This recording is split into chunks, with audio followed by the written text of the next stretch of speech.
Warhammer 40k is a universe defined by conflict, sacrifice, and the relentless march of war. In its grim darkness, heroes and martyrs emerge not from idealism, but from necessity. Among the countless technological marvels and horrors that populate the galaxy, few are as iconic or as tragic as the Dreadnought. These towering constructs, half machine and half man, are not simply instruments of war. They are monuments to the resilience and desperation of humanity and its allies. Encased within their armored shells lie warriors who refuse to surrender to death, their shattered bodies sustained by arcane technology, their spirits forever bound to their duty. But every legend has a beginning. Before dreadnoughts became symbols of unstoppable might on countless battlefields, there was the First Asterisk, the progenitor of this grim legacy. Its story is one of innovation born from necessity, shaped by the endless trials of war. To understand its origins, we must first immerse ourselves in the tumultuous era that gave rise to such a machine. The first Dreadnought was not merely a war machine. It was a symbol of a broader transformation, a moment when biology and technology merged in the service of survival and conquest. To grasp this tale, one must consider the galaxy-spanning conflicts and the relentless march of progress that defined the Age of Strife and the Great Crusade.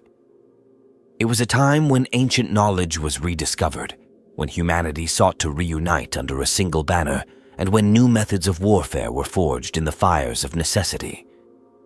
The rise of the Dreadnought is inseparably linked to these pivotal moments in history, reflecting both the triumphs and the tragedies of the Imperium of man.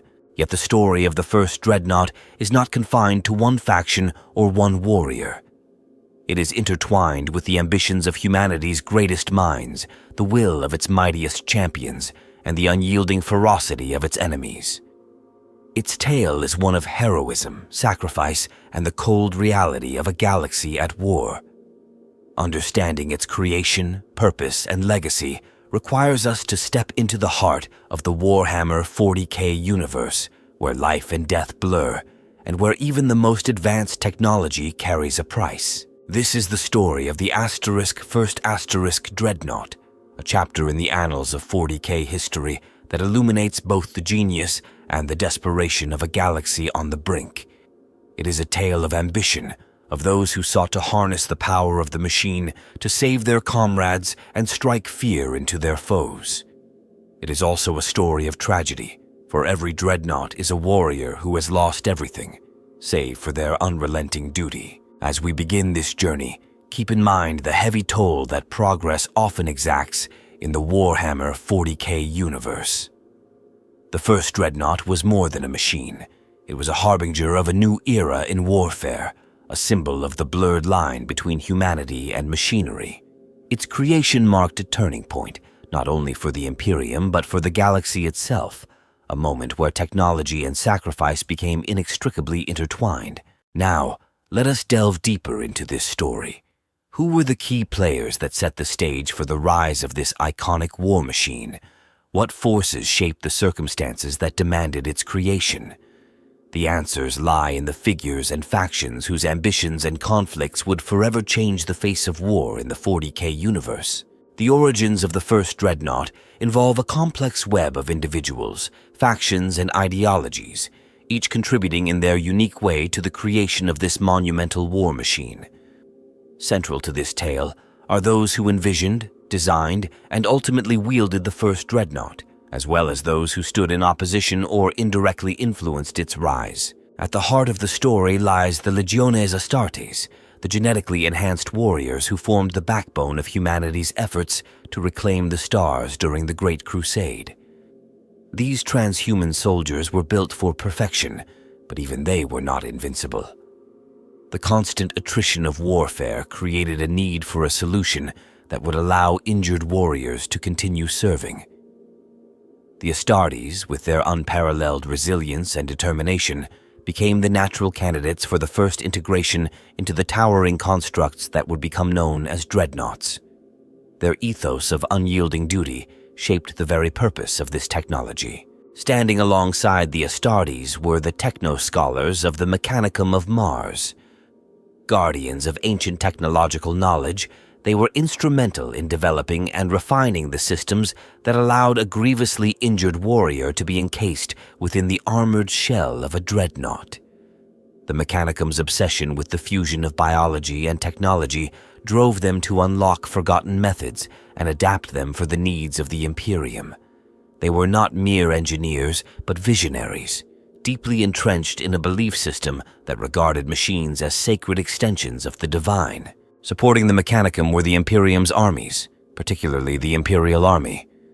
Although they were not directly involved in the design or operation of the first Dreadnought, their presence on countless battlefields underscored the need for such a creation. These human soldiers, vulnerable to the horrors of the galaxy, relied on the might of the Astartes and their technology to hold the line against overwhelming threats. Their role as both witnesses and beneficiaries of the Dreadnought's development highlights the broader impact of this invention on the Imperium's military strategy. Also significant were the Xeno species that humanity encountered during its expansion. While the specific enemies tied to the first Dreadnought's development remain a topic of debate, it is undeniable that the constant pressure from hostile alien forces accelerated the need for new tools of war. These enemies, whether technologically advanced or brutally numerous, served as a catalyst for innovation within the Imperium. Their relentless aggression pushed humanity to explore solutions that might have otherwise remained theoretical. Another critical faction involved was the Imperium's leadership, including the Council of Terra and its advisors. While their role was largely indirect, their strategic priorities and demands for results influenced the allocation of resources and the direction of the Mechanicum's research. The decision to approve the development of such a radical technology reflected the growing desperation and determination to secure humanity's survival in a hostile galaxy. In the shadows of this grand narrative were individual inventors, scientists, and warriors whose contributions shaped the Dreadnought's development. These unsung heroes and innovators worked tirelessly to bridge the gap between theoretical designs and practical application. Their efforts were often unacknowledged, but their dedication and ingenuity were instrumental in overcoming the myriad challenges associated with creating such a complex machine. Finally, there were the enemies within. Not all who observed the rise of the Dreadnought viewed it as a necessary or even acceptable advancement. Skeptics within the Imperium, including certain elements of the Mechanicum and military leadership, questioned the ethics, cost, and long-term consequences of merging man and machine in this manner. Their concerns added another layer of complexity to the development process, forcing its proponents to navigate both technical and political obstacles. Each of these players brought their own perspective and priorities to the table, creating a dynamic and often contentious environment in which the first Dreadnought emerged. It was not the work of a single mind or faction, but the result of collaboration, conflict, and compromise among the many forces that defined the early days of the Imperium's struggle for dominance. Together, they set the stage for a technological marvel that would forever alter the course of warfare in the Warhammer 40k universe. The emergence of the first Dreadnought was not an isolated event, but rather the culmination of a series of circumstances that defined a tumultuous period in humanity's history. It was a time of unparalleled challenges, where the Imperium of Man faced existential threats from all directions, requiring unprecedented solutions to sustain its expansion and survival. Understanding what led to this technological milestone requires examining the broader context of the galaxy and the events that shaped the Imperium's military and technological priorities. The Age of Strife, a dark and fragmented period before the Great Crusade, had left humanity scattered, vulnerable, and technologically diminished. Warp storms cut off interstellar communication and travel, isolating human colonies from one another for millennia.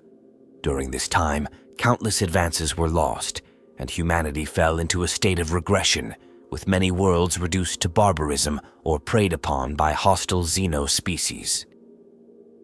By the time the storm subsided and the Great Crusade began, the Imperium was racing against time to recover and redeploy lost knowledge to reunite the galaxy under a single banner. This desperate need for technological reinvention laid the groundwork for many of the innovations that followed, including the development of the Dreadnought. The Great Crusade itself was a period of relentless warfare. As the Imperium expanded, it encountered not only isolated human worlds, but also hostile alien empires and cultures, many of which possessed advanced technologies or overwhelming numbers.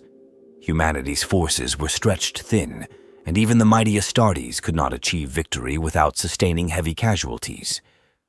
The brutal reality of war demanded new solutions to preserve the Imperium's most valuable resource, its warriors. The concept of creating machines that could house the gravely injured yet still allow them to fight emerged as a practical necessity rather than a theoretical pursuit. Simultaneously, the Mechanicum of Mars, which had pledged its allegiance to the Imperium during the Treaty of Mars, was driven by its own motivations to rediscover and refine ancient technologies. The Mechanicum's archives contained fragments of knowledge from humanity's golden age, and among these were designs for advanced cybernetic systems capable of sustaining life in damaged bodies. The relentless pressure of the Great Crusade forced the Mechanicum to accelerate its research and adapt these technologies to the Imperium's immediate needs. The blending of biology and machinery was not a new concept for the Mechanicum, but the demands of the Crusade pushed this integration to new extremes. Another key factor was the scale and intensity of the battles waged during the Great Crusade. The Imperium's forces were often outnumbered or outmatched by enemies who wielded devastating weaponry. Massive engagements frequently left entire battlefields littered with the bodies of fallen warriors. While some of these casualties were irrecoverable, others were found clinging to life, their injuries too severe for conventional medical treatment to heal. It was in these moments that the necessity of preserving the lives of these elite warriors became evident. The Imperium could not afford to lose its most skilled and experienced fighters, leading to the exploration of technologies that could sustain their lives beyond the limits of their damaged bodies. The psychological and symbolic value of such warriors also played a role. In a galaxy where morale was as important as strategy, the sight of a fallen hero rising again, encased in a towering, nigh indestructible war machine, was an image of hope and terror. For the Imperium's enemies, it was a chilling reminder of humanity's refusal to surrender, even in the face of overwhelming odds. For humanity's allies, it was a symbol of resilience and strength, an unyielding force that would fight on no matter the cost. This duality of purpose, both practical and psychological, further justified the development of such a machine. The enemies faced by the Imperium during this time also shaped the evolution of its war doctrines. The threats posed by Xenos empires and rebellious human factions forced the Imperium to adapt rapidly. The sheer variety of adversaries, from massive alien hordes to technologically advanced foes, meant that traditional methods of warfare were often insufficient. The Dreadnought, with its ability to combine heavy firepower, mobility, and survivability, became an ideal solution to address the gaps in the Imperium's arsenal. Its creation was a direct response to the multifaceted challenges posed by the galaxy's hostile inhabitants. Finally, there was the cultural and ideological shift within the Imperium itself. The harsh realities of the Great Crusade fostered an environment where pragmatism often overrode ethical considerations. The merging of flesh and machine, though controversial in certain circles, was embraced as a necessary evil in the face of existential threats. This cultural acceptance of extreme measures allowed the Mechanicum to push the boundaries of their research without facing significant resistance from the broader Imperium. Together, these factors created the perfect storm for the creation of the first Dreadnought. It was not the product of a single event or decision, but rather the result of a series of interconnected developments, technological, military, and cultural, that converged during one of the most pivotal eras in humanity's history. This convergence set the stage for the next chapter, where the first of these mighty war machines would rise and forever change the face of warfare in the galaxy. The development of the first Dreadnought was not a single instantaneous event, but rather a process that unfolded across several key stages, each marked by breakthroughs, challenges, and critical decisions. These stages were shaped by the galaxy's unrelenting warfare and the Imperium's need to adapt rapidly to an ever-changing landscape of threats and demands. The initial phase of the Dreadnought's creation began with the rediscovery of ancient technological blueprints by the Mechanicum. These fragmented designs, preserved from humanity's golden age, outlined systems capable of sustaining life within a machine interface. While the Mechanicum was adept at safeguarding these remnants of knowledge, the practical application of these technologies required significant adaptation. Early experiments focused on integrating neural interfaces with mechanical systems, allowing a wounded individual to control a machine as though it were an extension of their own body. The first prototypes were crude and unreliable, often failing under battlefield conditions, but they laid the foundation for more advanced iterations. As the Great Crusade expanded, the increasing frequency of large-scale battles necessitated a shift in priorities. The Mechanicum, driven by the urgency of the Imperium's needs, refined their designs to address the challenges of combat reliability, survivability, and ease of deployment. This phase saw the introduction of advanced life support systems capable of sustaining grievously wounded individuals for extended periods. These systems were designed not only to keep the occupant alive, but also to allow them to function at peak efficiency, integrating seamlessly with the machine's combat systems. The fusion of biological and mechanical components became a cornerstone of the project, requiring breakthroughs in fields such as cybernetics and bioengineering. The second significant stage was the field testing of early Dreadnought prototypes. These trials were conducted in some of the most hostile environments, where the Imperium's forces faced overwhelming opposition. The prototypes proved their worth by turning the tide of critical battles, demonstrating their ability to withstand immense damage while delivering devastating firepower. However, these tests also revealed numerous flaws, including issues with mobility, overheating, and the psychological toll on the occupants. Addressing these problems became a top priority, leading to further iterations and refinements. One of the most challenging aspects of the project was finding suitable candidates for the Dreadnought program. The process required individuals who were not only critically injured, but also possessed the mental fortitude to endure the transition from flesh to machine. Many of those selected were renowned warriors, their experience and skills deemed too valuable to lose. Specialized training programs were developed to prepare these individuals for the unique demands of piloting a Dreadnought, focusing on both physical and psychological conditioning. As the program progressed, the Mechanicum and the Astartes worked closely to standardize the design and production of Dreadnoughts, ensuring they could be deployed on a larger scale. The final iterations incorporated modular weapon systems, enhanced mobility, and improved life support technologies, making them versatile tools of war. These advancements marked the transition from experimental prototypes to fully operational war machines, ready to be integrated into the Imperium's military forces. The deployment of the first operational Dreadnoughts represented a turning point in the Imperium's military strategy.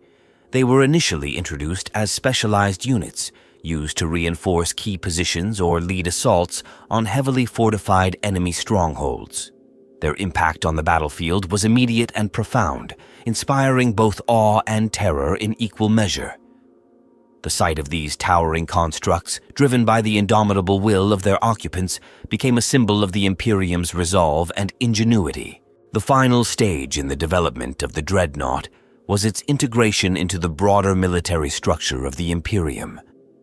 This process involved not only logistical considerations, such as production and maintenance, but also the development of tactics and strategies to maximize their effectiveness. Dreadnoughts were assigned roles that played to their strengths, such as spearheading assaults, anchoring defensive lines, or providing fire support. Their versatility and durability made them invaluable assets, capable of turning the tide of battle in the Imperium's favor. Throughout this process, the Dreadnought project faced numerous obstacles, from technical challenges to ethical debates. Despite these difficulties, the determination and collaboration of those involved ensured its success. The first Dreadnoughts not only proved the viability of the concept, but also paved the way for further advancements, solidifying their place as one of the Imperium's most iconic and enduring creations. This gradual and painstaking development process reflects the Imperium's ability to adapt and innovate under pressure, overcoming adversity to achieve its goals. The first Dreadnought was not just a machine, but a testament to humanity's resilience and determination in the face of insurmountable odds. It stands as a symbol of what can be achieved when necessity and ingenuity converge on the battlefield. The turning point in the creation of the first Dreadnought came during a moment of desperation on a battlefield where traditional methods of warfare had proven inadequate. The Imperium's forces, despite their technological and military superiority, were being pushed to the brink by an enemy that exploited their vulnerabilities. The situation demanded an immediate and innovative solution, one that would not only preserve critical warriors, but also turn the tide of battle in the Imperium's favor. It was this combination of urgency and necessity that spurred a bold decision to deploy a fully functional prototype of a Dreadnought in active combat. The critical decision to move forward with the Dreadnought program in this high-stakes environment was made by key figures within the Mechanicum and the Imperium's military leadership. Despite lingering doubts about the reliability of the technology and the ethical implications of encasing a living warrior in a mechanical shell, the dire circumstances left little room for debate. The need for an unstoppable combatant, capable of enduring extreme conditions and delivering overwhelming firepower, outweighed the risks. This decision marked a significant shift in the Imperium's approach to warfare, signaling a willingness to embrace radical measures in the face of existential threats. The chosen battlefield was one of strategic importance, where the Imperium's forces were locked in a grueling siege against an entrenched enemy. Traditional tactics had failed to break the stalemate, and the constant attrition of the Imperium's forces was unsustainable. The introduction of the Dreadnought prototype represented a calculated gamble, one that hinged on the machine's ability to withstand the rigors of combat and achieve objectives that conventional forces could not. The decision to activate the prototype was not made lightly. It was driven by the realization that failure to act could result in the loss of the entire campaign. The moment of deployment was marked by a mixture of anticipation and trepidation. The prototype, towering and imposing, was prepared for its first test under live combat conditions. The warrior chosen to inhabit the machine had been carefully selected based on their experience, mental fortitude, and the severity of their injuries, which left no other option for survival. This individual, now permanently bonded to the machine, embodied the fusion of human will and mechanical power that defined the Dreadnought concept. As the Dreadnought entered the battlefield, its presence immediately altered the dynamic of the conflict. Its ability to endure enemy fire and deliver devastating counterattacks made it a focal point of the engagement. The machine's resilience allowed it to push through defenses that had previously seemed impenetrable, forcing the enemy to divert significant resources in an attempt to neutralize this new threat. The psychological impact on both sides was profound. For the Imperium's forces, the Dreadnought was a beacon of hope and an emblem of their unyielding determination. For the enemy, it was a harbinger of doom, a machine that seemed unstoppable and inhuman in its relentless advance. The success of this deployment did not come without challenges. The prototype systems were pushed to their limits, revealing weaknesses that would need to be addressed in future iterations. The strain on the occupant, both physical and psychological, was immense, raising questions about the long-term viability of the program. Nevertheless, the immediate results were undeniable. The Dreadnought's intervention turned the tide of the battle, securing a crucial victory for the Imperium and demonstrating the potential of this new technology. The decision to deploy the first Dreadnought in combat had far-reaching implications. It validated the concept and paved the way for further development and refinement of the technology. It also set a precedent for the Imperium's willingness to integrate extreme solutions into its military doctrine, reflecting the harsh realities of a galaxy at war. This key moment marked the beginning of a new era in warfare, one where the boundaries between human and machine were blurred in the pursuit of survival and dominance. This turning point, though fraught with risk and controversy, proved to be a defining moment in the history of the Imperium. It demonstrated the effectiveness of the Dreadnought as both a tactical asset and a symbol of resilience. The legacy of this decision would resonate throughout the Imperium, shaping its approach to technological innovation and the role of individual sacrifice in the greater struggle for humanity's survival. The first Dreadnought's debut on the battlefield was not just a victory. It was a statement of intent, a declaration that the Imperium would stop at nothing to secure its place in the galaxy.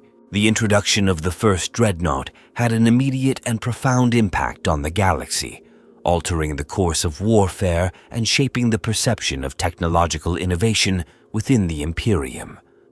Its success on the battlefield sent shockwaves through military and political spheres, creating a ripple effect that extended far beyond the initial deployment.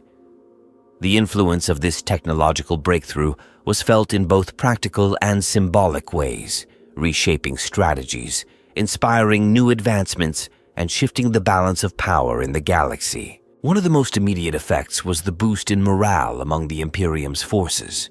The sight of a heavily armored construct, piloted by a wounded yet unyielding warrior, served as a powerful symbol of resilience. For soldiers who faced overwhelming odds and constant losses, the Dreadnought became a beacon of hope, demonstrating that even the gravest injuries could not silence a hero's resolve.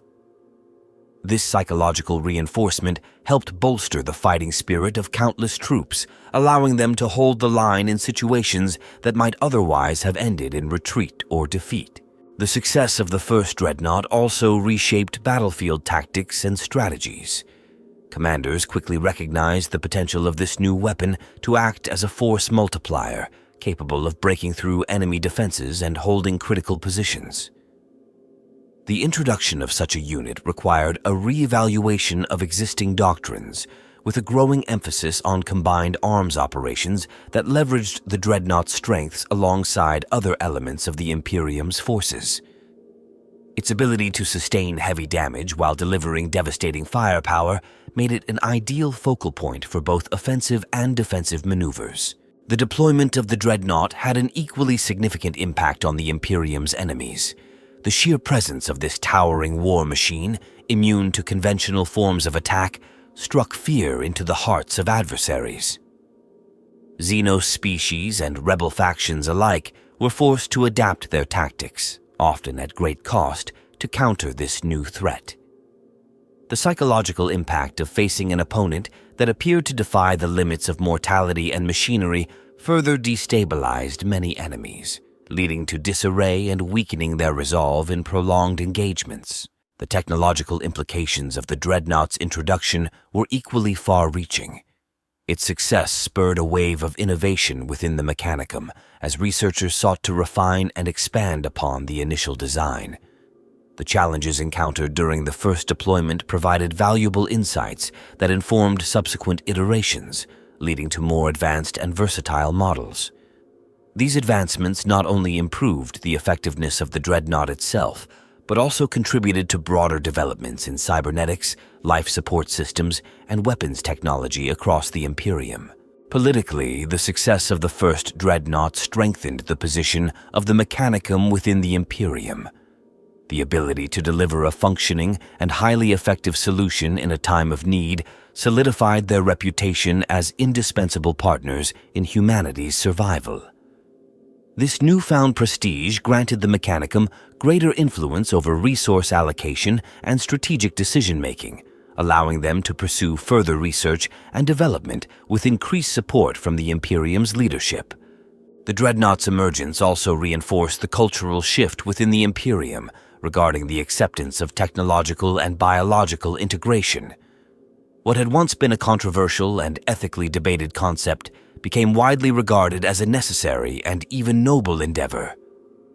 This shift in perception opened the door for further experimentation with cybernetic enhancements and other forms of human-machine integration, laying the groundwork for future innovations in warfare. Economically, the deployment of the Dreadnought required a re-evaluation of manufacturing priorities within the Imperium. The production of such a complex and resource-intensive machine demanded significant investments in infrastructure, materials, and skilled labor. Forge worlds across the galaxy were tasked with meeting these demands, leading to the establishment of specialized facilities dedicated to the production and maintenance of dreadnoughts. This industrial expansion not only supported the war effort, but also stimulated economic activity on a broader scale, creating new opportunities and challenges for the Imperium's logistical network. The impact of the first Dreadnought was not confined to the Imperium alone. The galaxy's other factions, both allies and adversaries, took notice of this technological leap. Some sought to replicate the concept, adapting it to their own needs and capabilities, while others viewed it as a dire threat that needed to be countered at all costs. This shift in the technological landscape introduced a new dynamic to interstellar conflicts, as each faction adjusted its strategies to account for the presence of these formidable war machines. The legacy of the first Dreadnought extended far beyond its initial deployment, influencing every aspect of the Imperium's military, political, and cultural framework. It became a symbol of humanity's determination to endure, a testament to the ingenuity and sacrifice required to survive in a hostile galaxy. The immediate effects of its introduction were both transformative and enduring, setting the stage for a new era in the Imperium's struggle for dominance and survival. The first Dreadnought did not merely change the course of a single battle. It altered the trajectory of the entire galaxy, leaving an indelible mark on the annals of Warhammer 40k history. The first Dreadnought in Warhammer 40k history stands out as a technological and philosophical milestone in the galaxy's development of warfare. What makes this moment so fascinating is not just the groundbreaking technology it introduced, but also the myriad of unique elements that surrounded its creation and use. Among these are the debates over its origins, the intricate systems that made it possible, and the enduring mysteries that continue to captivate fans of the setting. One of the most frequently discussed aspects of the first Dreadnought is its origin.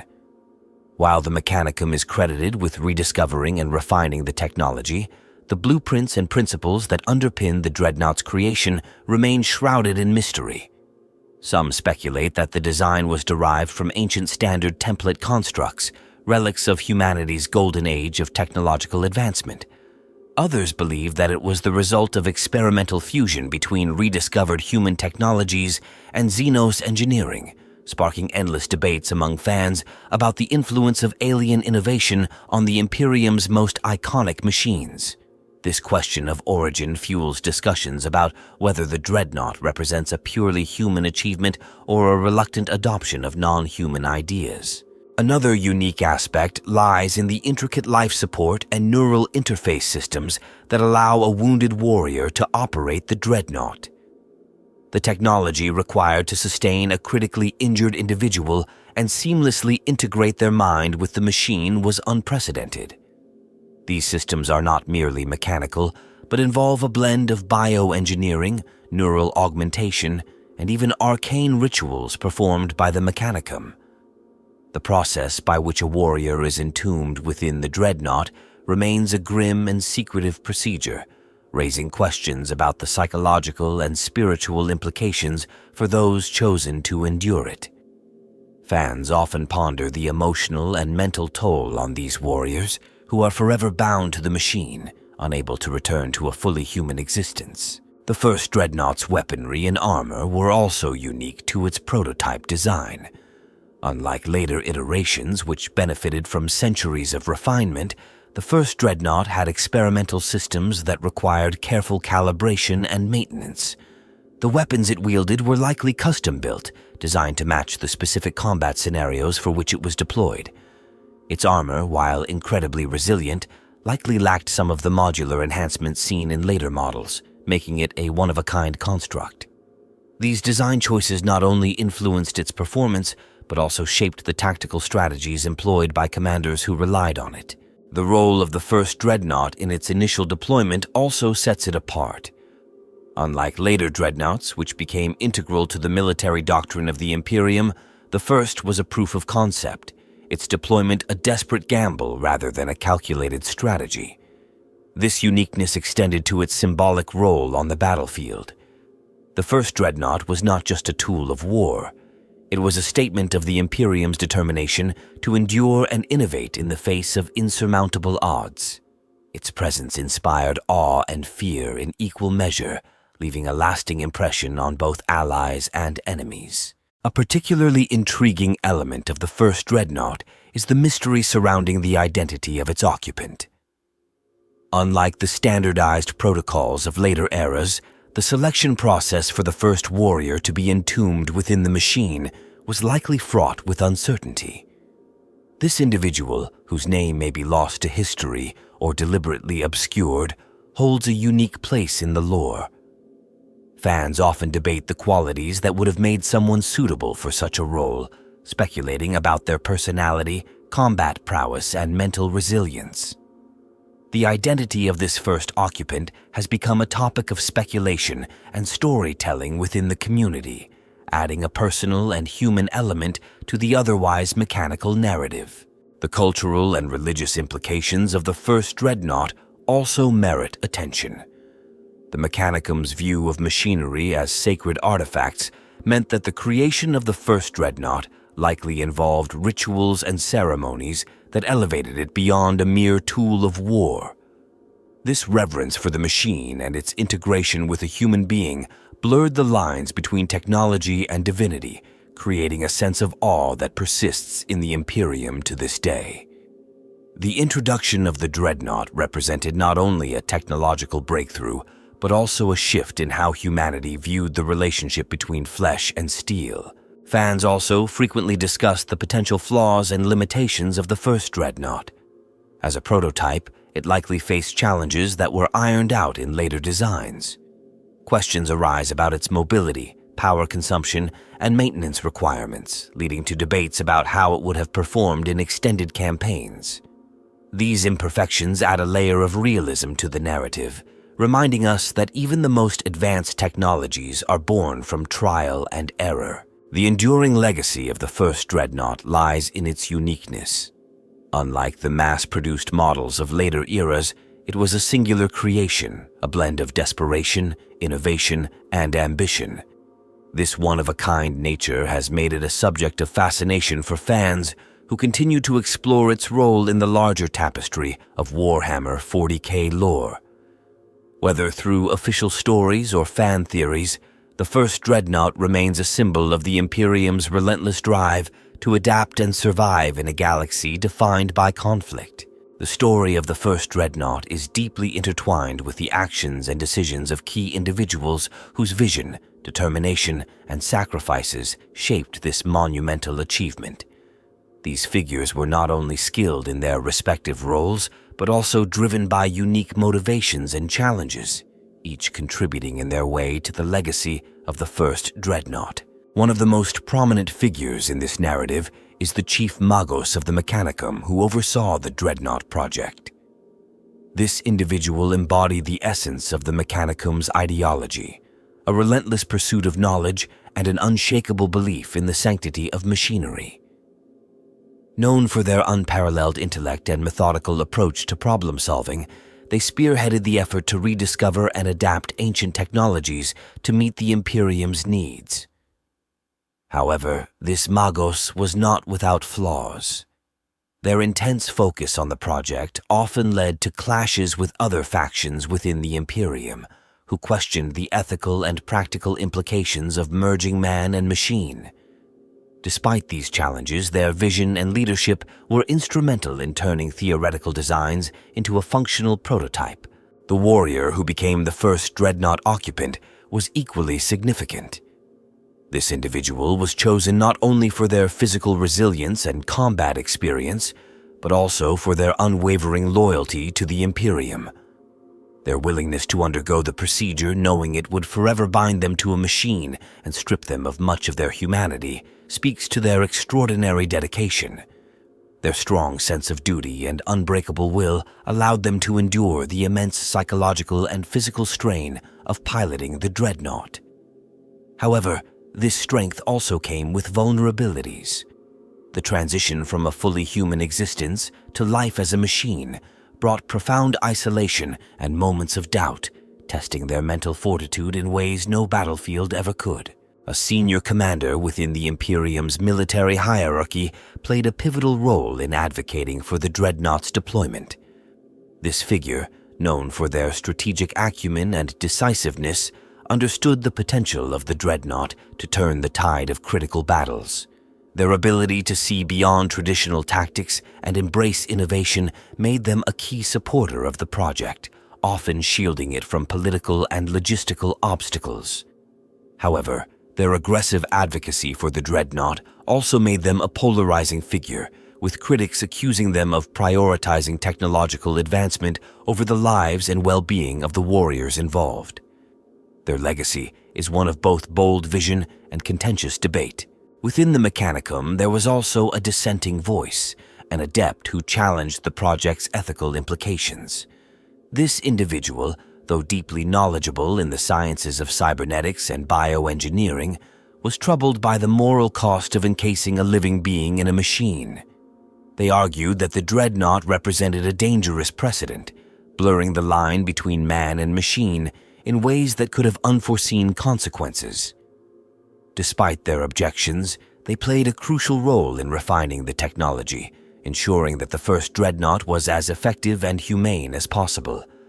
Their internal conflict between duty and conscience adds a layer of complexity to the narrative, highlighting the ethical dilemmas faced by those involved. Another figure often discussed in relation to the first Dreadnought is the battlefield medic or apothecary who prepared the first occupant for the procedure. This individual, tasked with preserving life at all costs, faced the heartbreaking duty of deciding which warriors were beyond conventional medical help, but still viable candidates for the Dreadnought program. Their intimate knowledge of the physical and psychological toll of the process gave them a unique perspective, often placing them in direct opposition to those who saw the program purely as a tactical advantage. Despite these conflicts, their compassionate approach ensured that the first occupant received the care and preparation necessary to endure the transformation. The Forge World Overseer responsible for manufacturing the first Dreadnought also played a critical role. This individual was a logistical mastermind, coordinating the production of components and the assembly of the prototype under immense pressure.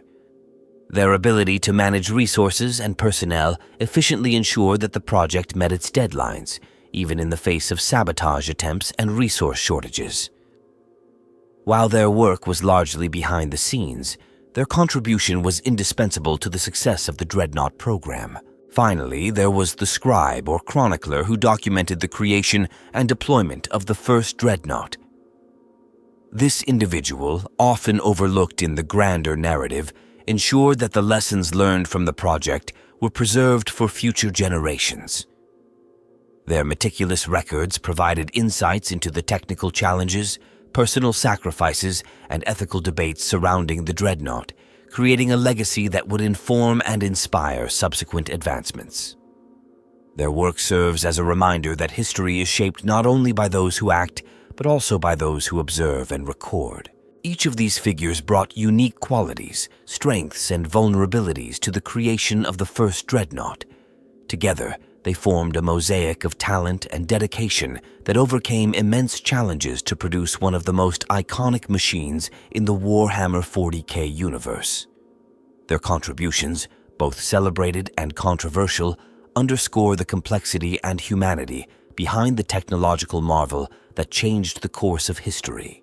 The topic of the first Dreadnought is steeped in mystery, and over time it has given rise to numerous unresolved questions and theories that continue to intrigue fans of Warhammer 40k. These lingering uncertainties range from the specifics of the prototype's design to the identity of its occupant and the broader implications of its creation. The absence of concrete answers has fueled speculation and debate, making this chapter of 40k history one of its most enigmatic. One of the most hotly debated mysteries is the exact origin of the technology that enabled the first Dreadnought's creation. While the Mechanicum is credited with rediscovering and implementing the necessary designs, the true source of these blueprints remains unclear. Some suggest they were derived from ancient standard template constructs, fragments of humanity's long-lost technological golden age. Others propose that the design might have been pieced together from Xenos technology scavenged during early expeditions of the Great Crusade. This theory raises questions about whether the Imperium's reliance on this technology could expose it to vulnerabilities or unintended consequences. Another unresolved question concerns the precise nature of the neural interface that allowed the first Dreadnought to function. While it is known that a warrior's consciousness was linked to the machine, the extent to which their mind remained intact is a subject of speculation. Some argue that the occupant retained full cognitive abilities and autonomy, while others believe the process involved a significant degradation of mental clarity, leaving only fragments of the individual's personality. This raises the possibility that the first Dreadnought's early battles may have been marred by errors or unpredictable behavior due to the untested nature of the interface. The identity of the first warrior entombed within the Dreadnought is another enduring mystery. Records of this individual, if they ever existed, appear to have been lost or deliberately erased. Was this omission an act of reverence, intended to elevate the machine as a symbol rather than tying it to a single name? Or was it a decision made to conceal failures or controversies surrounding the procedure? Fans often theorize about who this individual might have been, with some suggesting they were a legendary hero whose name was later redacted to protect their legacy, while others speculate they were a lesser-known figure chosen out of necessity rather than fame. Equally debated is the question of why this particular moment in history marked the introduction of the Dreadnought. Was the technology deliberately withheld until the Imperium faced a crisis that justified its use, or was its development a rushed response to an unforeseen challenge? Some argue that earlier attempts at similar machines may have existed but were deemed too flawed to deploy, leading to the eventual refinement seen in the first operational Dreadnought. This raises further questions about whether fragments of these failed experiments still exist in Mechanicum archives, waiting to be rediscovered. The ethics surrounding the creation of the first Dreadnought also remain a point of contention. While it is widely accepted that the procedure was born out of necessity, debates persist about whether the decision to entomb critically injured warriors was universally supported at the time. Did dissenting voices within the Imperium and the Mechanicum attempt to block the project, or was opposition silenced due to the desperate circumstances of the Great Crusade? The possibility that the project faced internal sabotage or covert resistance adds an intriguing layer of conspiracy to its history. Another theory that captivates fans is the idea that the first Dreadnought was never meant to be a singular prototype, but was instead part of a larger, more ambitious plan. Some speculate that the Mechanicum had designs for an entire class of Dreadnoughts, but faced resource constraints or unforeseen challenges that limited their production. This raises the question of whether the first Dreadnought was truly a unique creation or simply the first successful iteration of a broader program that was abandoned or scaled back. The role of the first Dreadnought in subsequent conflicts also remains a topic of speculation. Historical accounts of its deployments are sparse, leaving fans to wonder whether it was destroyed in battle, decommissioned after serving its purpose, or deliberately hidden away to prevent its technology from falling into enemy hands.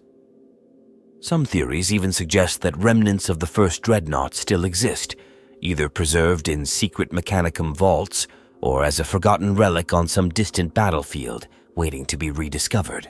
Finally, there are theories about the spiritual and symbolic significance of the first Dreadnought. Given the Mechanicum's deeply ingrained reverence for machinery, it is possible that the first Dreadnought was treated not merely as a weapon, but as a sacred artifact. Rituals and ceremonies surrounding its creation and deployment may have imbued it with a status that transcended its practical purpose. This perspective invites questions about how the first Dreadnought was viewed by those who served alongside it, as well as by the enemies who faced it in battle. These unresolved questions and theories about the first Dreadnought ensure that it remains one of the most discussed and enigmatic topics in Warhammer 40k lore. Its story is not just one of technological innovation, but also one of mystery, human resilience, and the complexities of a galaxy where the line between necessity and sacrifice is often blurred. The lack of definitive answers only adds to its allure, inviting endless exploration and speculation from those who delve into the grim darkness of the 41st millennium. The creation and deployment of the first Dreadnought had long-lasting implications for the Warhammer 40k universe, not just as a technological innovation, but as a turning point in the philosophical and strategic evolution of the Imperium.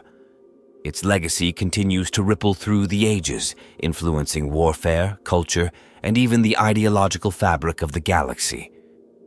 Examining the far-reaching consequences reveals both the triumphs and the potential pitfalls of this groundbreaking achievement.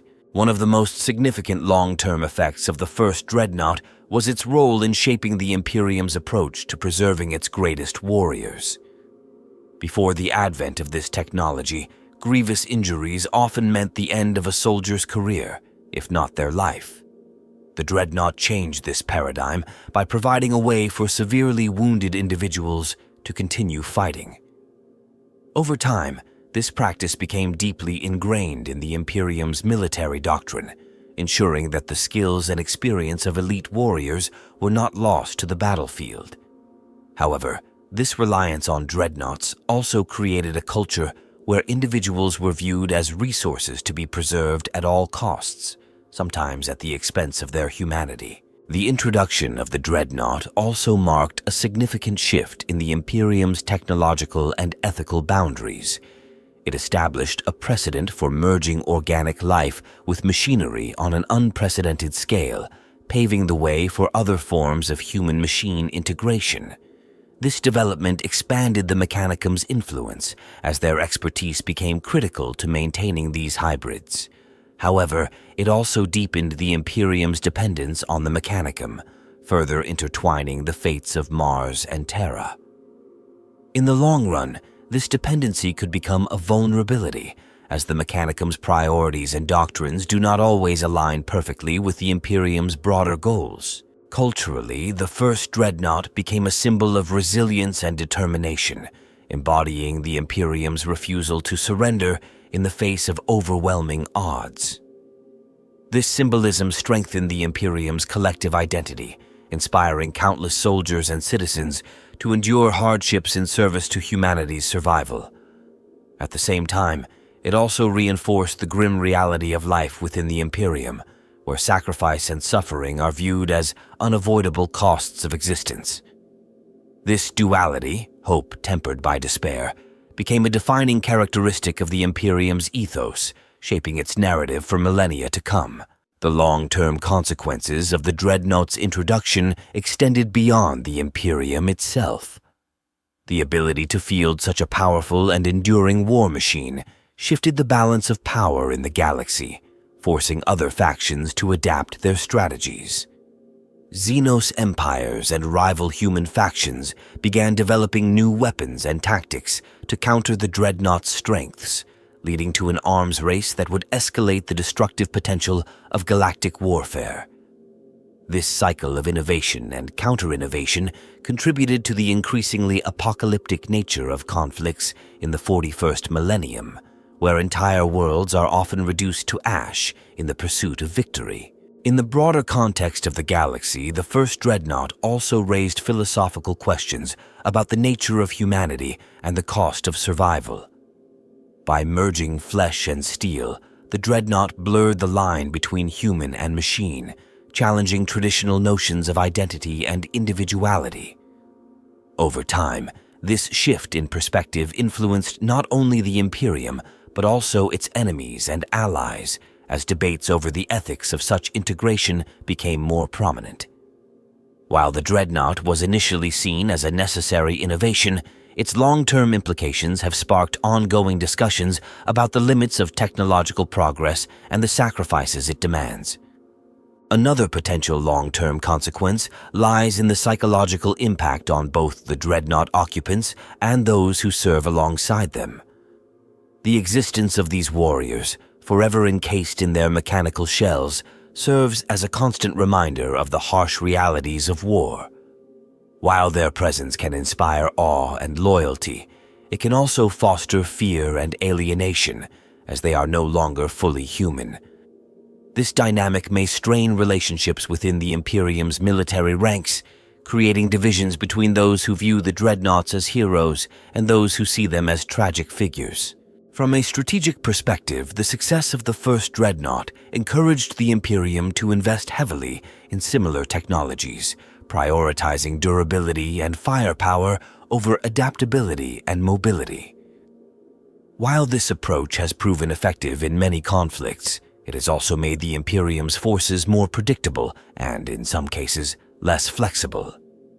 As the galaxy continues to evolve, this reliance on heavily armored units may limit the Imperium's ability to respond to emerging threats, particularly those that require unconventional tactics or rapid adaptation. The legacy of the first Dreadnought also extends to the Mechanicum's role in preserving and advancing its technology. The secrecy surrounding the Dreadnought's creation and maintenance has created a culture of exclusivity within the Mechanicum, where knowledge is hoarded rather than shared. While this ensures that critical technologies remain under strict control, it also stifles collaboration and innovation, potentially hindering the development of new solutions to the Imperium's challenges. In the long term, this secrecy could become a double-edged sword, preserving the status quo at the expense of progress.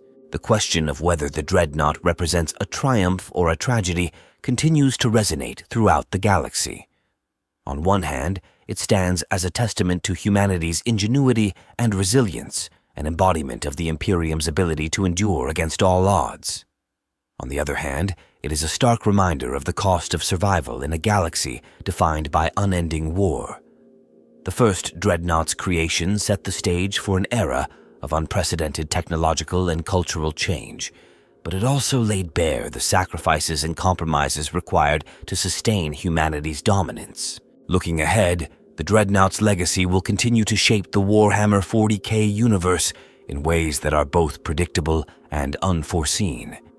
Whether its influence ultimately proves to be a blessing or a curse will depend on how the Imperium navigates the challenges it has created, balancing the demands of survival with the values it seeks to uphold. In the grim darkness of the far future, where there is only war, the Dreadnought remains a powerful symbol of what humanity is willing to endure to secure its place among the stars.